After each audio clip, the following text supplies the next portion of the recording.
మా అమ్మ ఇక్కడే ఉందమ్మా అని దీప అనేసరికి, ఏంటి మీ అమ్మ ఇక్కడే ఉందా? ఎక్కడుంది? అని చెప్పేసి, ఈ దగ్గరలోనే మీ అమ్మ ఉందా? అని చెప్పేసి పారిజాతం అంటూ ఉంటుంది. ఇక జ్యోత్స్న అయితే షాక్ అవుతూ ఉంటుంది. ఏంటే మీ అమ్మ ఇక్కడే ఉందన్న అంటే మీ అమ్మ వాళ్ళు లేరని అబద్ధాలు ఇన్ని రోజులు చెప్పావా?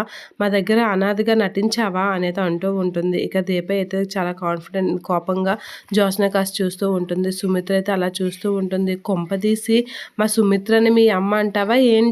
అని చెప్పేసి అంటూ ఉంటుంది. ఇక జ్యోత్స్న అయితే షాక్ అవుతూ ఉంటుంది.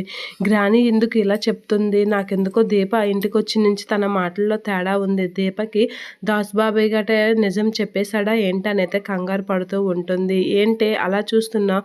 మా సుమిత్రని గట అమ్మ అంటావా ఏంటి? అని చెప్పేసి అంటూ ఉంటుంది దీపతో పారిజాతం. పారిజాతం అలా అనేసరికి గ్రాని అని గట్టిగా కేక వేస్తూ ఉంటుంది జ్యోత్స్న. నువ్వు మాట వరుసకు కూడా అలా అనకు. మా అమ్మని తన అమ్మని ఎప్పటికీ అనకు అని చెప్పేసి గట్టిగా అంటూ ఉంటుంది. నిజం బయటపడుతుందేమోనని చాలా టెన్షన్ పడుతున్నట్లుగా ఉంది అని దీప అయితే జ్యోత్స్న కాసి చూస్తూ ఉంటుంది. జ్యోత్స్న అయితే చాలా కంగారు పడుతూ ఉంటుంది. కన్ఫర్మ్ దీపకైతే నిజం తెలిసిపోయింది అనైతే జ్యోత్స్న అనుకుంటూ ఉంటుంది.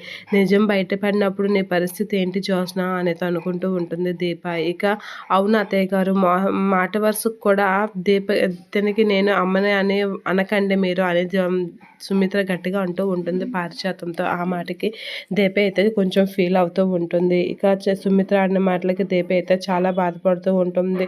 సరే ఏదో అనేసాను, మరి ఎప్పుడు అలా అననులేండి అని చెప్పేసి పారిజాతం అంటూ ఉంటుంది. మీ తల్లిదండ్రులు ఉన్నారన్నావు కదా, ఎక్కడున్నారు అని అంటే, ఉన్నారు అమ్మ అని అంటూ ఉంటుంది.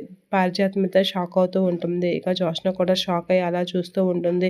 నా కన్న తల్లిదండ్రులు ఎప్పుడూ నా మనసులోనే ఉంటారు అని అనేసరికి, నిజంగా ఏదో చెప్తావని అలా చెవులు పెద్దవి చేసి విన్నాను కదే, ఏమాత్రం దీనికైనా అని అంటూ ఉంటుంది.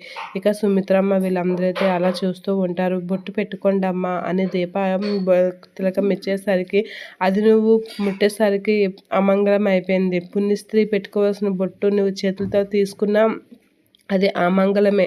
ఆ పొట్టుని పచ్చని చెట్టు కింద పెట్టే అని చెప్పేసి పోసి ఆ జ్యూస్ పట్టుకెళ్ళిపో అని సుమిత్ర అక్కడ సీరియస్గా వెళ్ళిపోతూ ఉంటుంది.